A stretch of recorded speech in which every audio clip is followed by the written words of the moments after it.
দেখা যায় যে অনেক সময় তাদের কাজ করার জন্য সাইকেল দিয়ে আমি বংশাল যেতাম।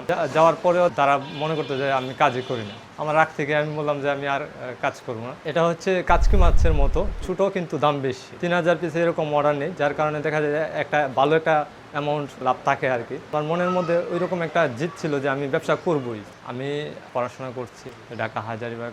আমাদের একটা ফ্যাক্টরি ছিল, ওইটাতে প্রথমে চাকরি করতাম। মানি ব্যাগ, বেল্ট এই ধরনের কাজই করতো। অনেক কাজ করি, তারপরেও দেখা যায় ওইরকম তারা মনে করছে না যে আমি আসলে কাজ করতেছি। ওই ধরনের একটা রাগ নিয়ে আসলে আমার এটা শুরু করা। আমি দেখা যায় যে অনেক সময় তাদের কাজ করার জন্য সাইকেল দিয়ে আমি বংশাল যেতাম।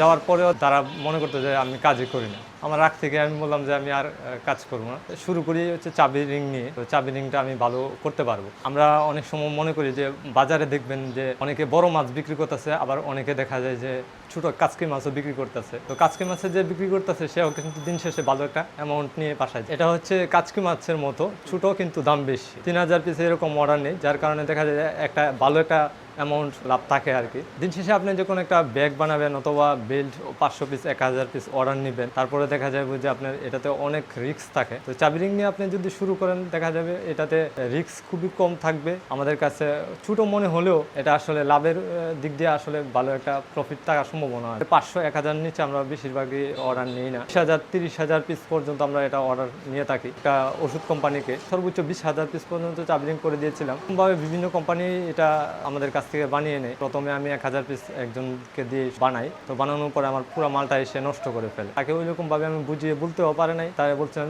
একভাবে, সে ওই রকম আরেকভাবে বানিয়ে ফেলে। যার কারণে আমার প্রথম যে আমি কষ্ট করে শুরু করি, তখনই আমার মালটা নষ্ট হয়ে যায়। আমার মনের মধ্যে ওই রকম একটা জিদ ছিল যে আমি ব্যবসা করবই।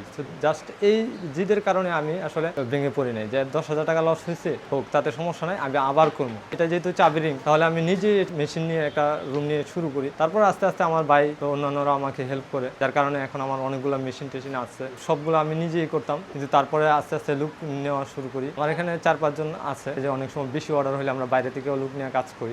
মানে শুরু করে কিন্তু ধরে রাখাটা আসলে অনেক কঠিন। তো আমার জীবনে যখন আমি 20,000 পিস চাবি রিং তৈরি করার স্টার্ট করি, তখন আসলে কিন্তু এটা আমার জন্য অনেক টাফ হয়ে যায়। দেখা যায় যে অনেক টাকার প্রয়োজন, অনেকের কাছ থেকে ধার করছি, অর্ডার দেয়, তো তারা অনেক কম সময়ে নিয়ে আপনাকে সুযোগ দিবে।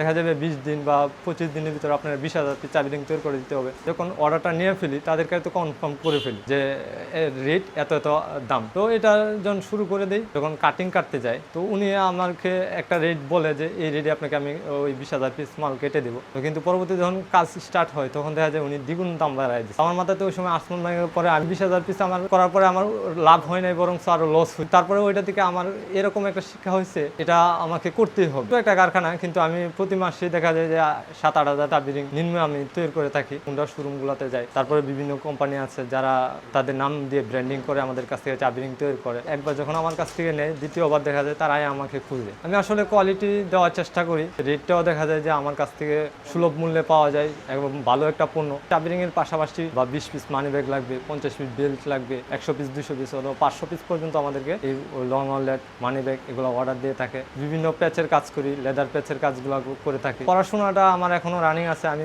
করতেছি। আসলে পড়াশোনার পাশাপাশি কোনো কিছু করব, এটাই আমার আশা ছিল। ট্রাই করতেছি ভালো কিছু করার। আমার ভাই আমাকে প্রত্যেকটা ক্ষেত্রেই হেল্প করে এবং এখনো হেল্প করে, যা আসলে প্রত্যেকটা ভাইয়ের দায়িত্ব। আমার ভাই এখনো পর্যন্ত আমি যে কি হিসাব করি না করি, প্রতিদিন আয়সা দেখার চেষ্টা করে। সে আমাকে প্রতিনিয়ত গাইডলাইনের মধ্যে রাখে, কিরকম ভাবে ব্যবসা করতে হয়, আমাকে শেখানোর সর্বোচ্চ চেষ্টা করে। কিন্তু সে অনেক দিন যাবত এই লাইনে আছে। তো এক সময় হয়তো বা দেখা যাবে যে আমার বিজনেসটা বড় হবে। ভাইয়ের গুরুত্ব আমার ব্যবসার ক্ষেত্রে অনেকটাই আছে। সে আসলে আমার কাছে যখন টাকা ছিল না, ব্যবসাতে যখন লস খায়, তখন সে আমাকে টাকা দিয়ে হেল্প করে। ওই সময় যদি হয়তো আমাকে টাকা দিয়ে সে হেল্প না করতো, করার আসলে পসিবল হতো না। আমার কাছে কোনো টাকাই ছিল না, সে আমাকে অনেক ধরনের মেশিন এবং মেশিনের স্কিনে দেয়, যত ধরনের হেল্প করার দরকার সে আমাকে করে। যার কারণে আমি আসলে চেষ্টা করতেছি আমার নিজের মতো করে। তো আশা করি আর ভালো কিছু করতে পারবো।